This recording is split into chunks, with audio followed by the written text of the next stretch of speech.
Buenas noches, bienvenidos a Punto Económico. Hoy día viernes vamos a tener una interesante entrevista para todas aquellas personas que están buscando un inmueble, una propiedad y quieren saber qué tipo de ofertas interesantes puede haber en el mercado. Hemos invitado al señor Gerardo Freiberg, él es gerente general del Fondo Mi Vivienda y nos ha venido a explicar un poco, digamos, cómo ha ido la evolución del Fondo Mi Vivienda en estos últimos meses y adicionalmente a eso, cuáles son los programas que hay para las personas que quieren adquirir una vivienda. En la segunda parte del programa también nos va a visitar el señor Carlos Gutiérrez Gotelli, él es gerente general de Consultoría Global Empresarial y vamos a hablar sobre un tema también bastante debatido en las últimas semanas o que, digamos, ha causado bastante temor, que tiene que ver con el tema de los cambios en los comprobantes de pago por parte de la SUNAT. Han habido exigencias últimamente, marchas y contramarchas con respecto al tema de si es que se agregaba cierta información como, por ejemplo, la provincia y el departamento dentro de los comprobantes de pago. Vamos a hablar con el señor Gutiérrez sobre este tema, finalmente en qué ha quedado este tema. Y así empezamos la noche de hoy. Bienvenido a Punto Económico, señor Gerardo Freiberg, gerente general del Fondo Mi Vivienda. Muchas gracias, Luis. Buenas noches. Y acá para poder responder cualquier inquietud. La verdad es que es importante difundir entre el público las opciones que hay para adquirir vivienda, porque ya no solamente es lo que había hace 10 años, que había algunas viviendas nuevas.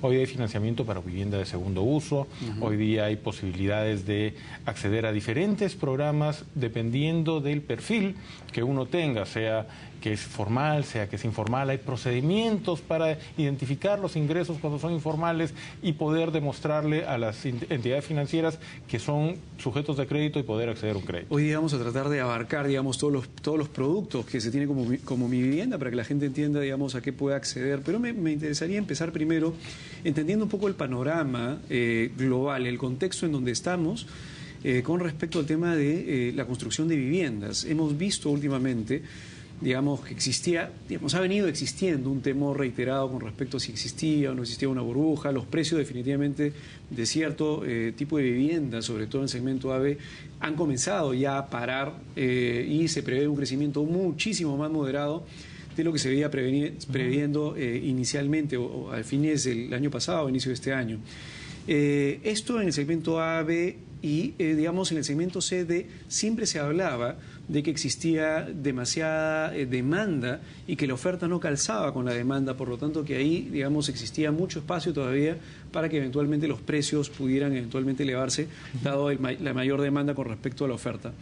Me gustaría entender primero, el Fondo Mi Vivienda está yendo al sector C, D, E, básicamente, de la población. El Fondo Mi Vivienda está enfocado en los sectores sociales que no tienen acceso regular a un crédito bancario. Acordémonos que por Constitución todas las empresas del Estado tienen una función subsidiaria, por lo tanto nosotros lo que hacemos es ofertamos aquellos segmentos que la banca regular no estaría o la banca comercial no estaría dispuesta a atender sin nuestra participación. De acuerdo. Y en ese, en ese bloque de personas de segmento CD, ¿cómo ha venido la oferta y la demanda comportándose? ¿Efectivamente continúa el déficit de viviendas en el país en ese segmento? Todavía hay un déficit muy marcado, es más, olvidémonos del déficit por un minuto, que es un déficit muy importante que llega a casi 1.900.000 familias, de las cuales 400.000 son déficit cuantitativo, quiere decir no tienen vivienda, y 1,5 millones son cualitativas, que son esta gran masa, un tercio de todas las familias peruanas emprendedoras que progresivamente van construyendo sus viviendas informalmente, pero eso vamos a tocarlo después. Veamos un poco cómo va creciendo la PEA neta. Y la PEA neta crece en más de 120.000 nuevas familias al año. La oferta comercial de vivienda está alrededor de 48.000 viviendas al año, y si sumamos a eso, con el programa Techo Propio, las viviendas subsidiadas que pone a disposición de la población en el Estado, suman 25 más. Por lo tanto, tenemos 70.000 viviendas ofertadas contra una nueva demanda de familias con capacidad adquisitiva, porque son PEA, de 120. Hay una brecha importante que sigue siendo desatendida por el sistema y recurre a la autoconstrucción. Entonces, es por eso que no logramos comenzar a reducir esta brecha, este déficit habitacional, y en ese sentido estamos atacando varios frentes. El primer frente es cómo lograr mayor oferta, y la única forma de lograr mayor oferta es, uno, trayendo más actores, y estamos promoviendo que cada vez más empresas constructoras se dediquen a la vivienda, pero la vivienda social, claro, no la vivienda... Porque ahí hay un tema importante, es decir, el precio de los terrenos ha aumentado últimamente, y eso obviamente hace, digamos, que el precio final de una vivienda aumente cuando estamos hablando de construcciones de departamentos, y por eso, digamos, es vital que, digamos, de alguna manera los precios de los terrenos puedan ser relativamente baratos en extensiones bastante grandes para tener economía de escala, y que el precio, digamos, de cada vivienda construida en masa, digamos, pueda ser relativamente barato, para que independientemente si la persona necesita la vivienda, sus ingresos, el flujo de caja proyectado de esa persona pueda pagar el cronograma de pagos de un crédito hipotecario. Así es, y eso es cierto, pero ahí tenemos que analizar varias cosas. Es cierto que hay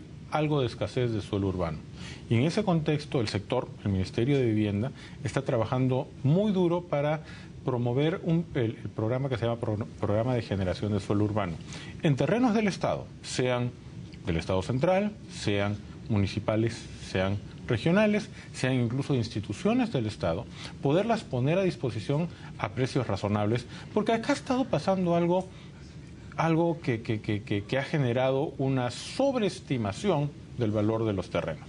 Y lo pongo en estos términos. Los habilitadores urbanos, los que generan terrenos urbanos, están haciendo financiamiento directo. Pero evidentemente, como ellos financian directamente, y el concepto de costo de dinero en nuestra cultura no está bien arraigado, lo que se hace es poner un concepto de interés muy bajo e inflar el valor del dinero. Y eso genera una percepción de mayor valor de terreno en zonas en donde ese valor no es realista. Y eso genera una distorsión, y eso es importante trabajarlo, y el Ministerio de Vivienda está trabajando en forma muy acelerada para sacar índices de costos para que tengan una buena referencia y sirvan para tanto inversores como los consumidores, para que sepan cuáles son los precios reales y no se dejen llevar por el impulso. A ver, lo que está diciendo es importante, señor Freber, porque lo que está diciendo es, digamos, por ejemplo, en Lima hay varias empresas que están haciendo habilitación urbana y están vendiendo terrenos para que las personas puedan construir. Entonces se venden los terrenos tal cual, digamos, ya con luz, con veredas, etcétera. Lo que usted está diciendo es que es muy probable que varios de estos proyectos, el valor nominal, o sea, lo que me dicen que cuesta el terreno, no como lo financio, sino lo que dice que me cuesta el terreno, puede estar algo inflado. Incluye costos financieros. Por eso, pero digamos, lo que pasa es que hay un negocio detrás, que es el hecho de que personas compran y revenden. Y a la hora que revendan, no necesariamente revenden ya con el crédito directo de quien estaba haciendo la habilitación urbana, sino pueden revender y el segundo comprador puede comprar con crédito bancario. Y el punto es que lo compra a valor nominal. O sea, si a mí me están diciendo el precio del terreno cuesta $20.000, el precio del terreno, bueno, ese es el precio del terreno. Por eso lo que usted está diciendo, ojo, esos precios importante tenerlo en cuenta. Podrían estar inflados. Así es. De acuerdo. Y en ese contexto eso es importante, y por eso se está generando un estudio a nivel nacional. El Ministerio de Vivienda está iniciando un estudio a nivel nacional para identificar costos reales en todo el Perú. Están iniciando con las principales ciudades y después se van a ir derivando a ciudades más pequeñas. Otro punto importante es esta generación de suelo urbano para, en aquellos puntos donde hay más demanda, poder ofertar terrenos a valores razonables pero que cubran costos.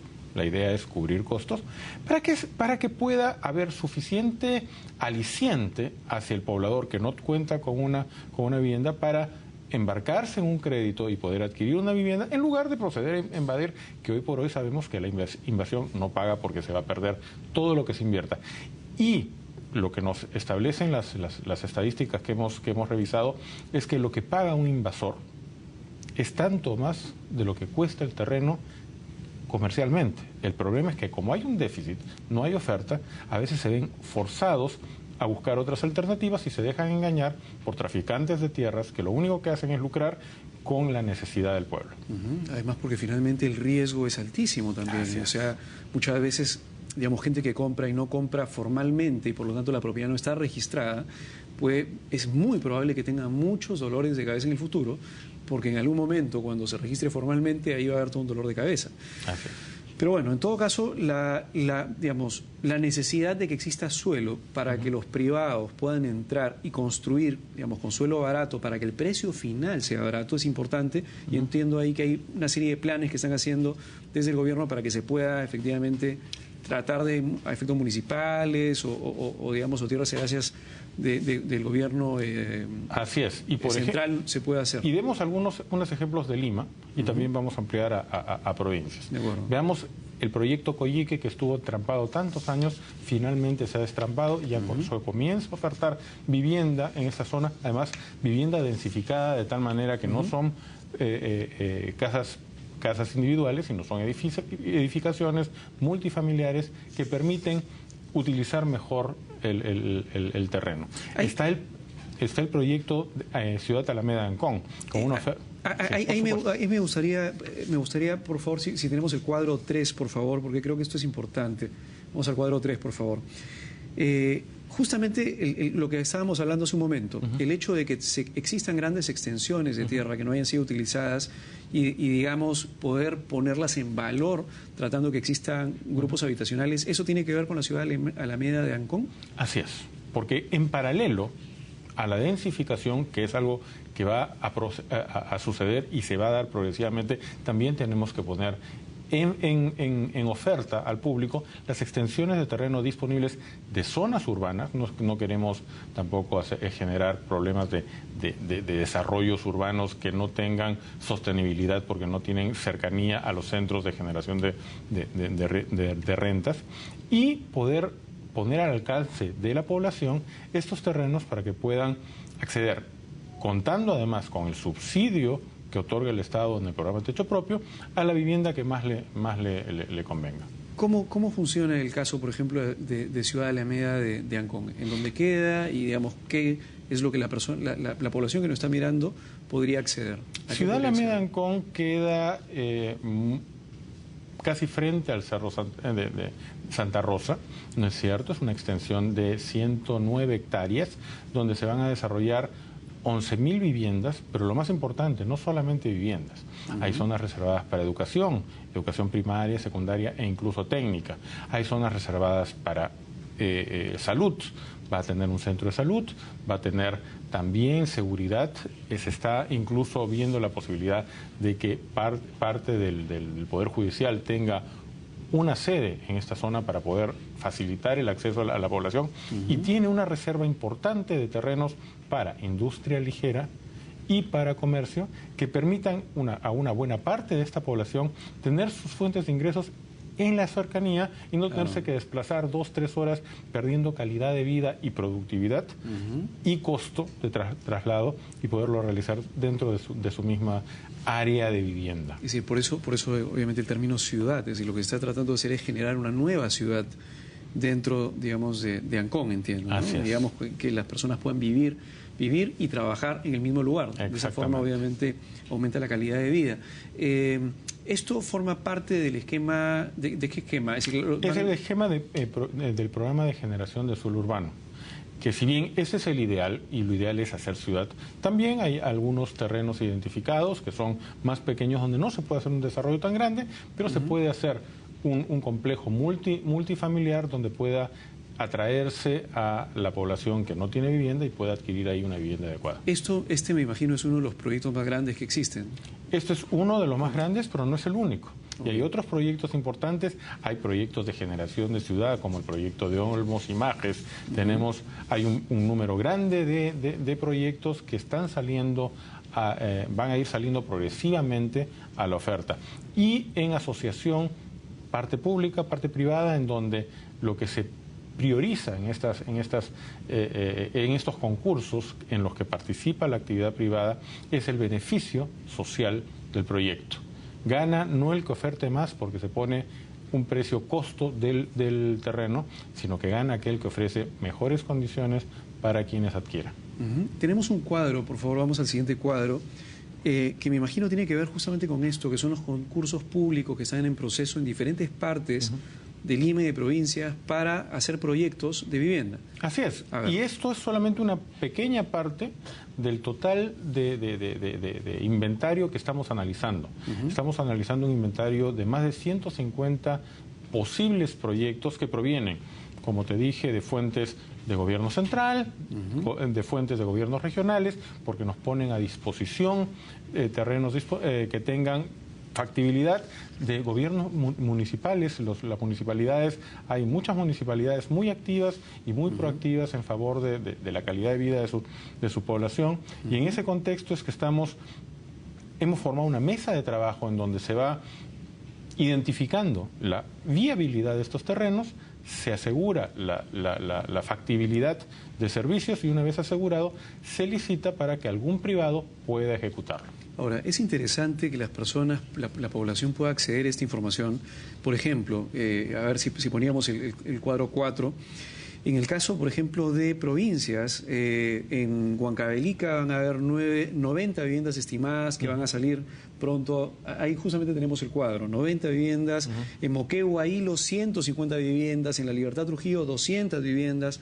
En La Libertad, en Pacasmayo, entiendo, 1000 viviendas. En Cristo Rey, en Tacna, 100 viviendas. Acá en Lima, en Piedras Gordas, en Ancón, son 11.100 viviendas. Esa es justamente la ciudad de la media de Ancón. Así es. Estamos hablando de un montón de inmuebles que están saliendo. Si las personas quisieran conocer más de estos proyectos, quisieran saber cuándo están las viviendas ya terminadas, cuánto cuestan, cómo va a ser el financiamiento, por cuánto tiempo, ¿qué es lo que tienen que hacer? Estos procesos están en proceso de concurso. Una vez adjudicados, lo que estamos haciendo es realizando ferias cercanas a donde se van a ejecutar los proyectos para poder darle toda esta información a toda la población. Y en adición estamos difundiéndolo entre la zona, porque es importante que aquellas personas que van a morar en la zona puedan tener toda la información. Y en ese contexto es que estas ferias populares permiten el acceso no solamente a la información, el contacto directo con entidades financieras, el contacto directo con quienes ganaran los concursos y pudieran ofertar, y así poder rápidamente saber qué requisitos necesitan cumplir para adquirir estas viviendas. Me imagino que la información de los proyectos también va a estar en la página web de Mi Vivienda. Por supuesto. Que es Mi Vivienda... www.mivivienda.com.pe.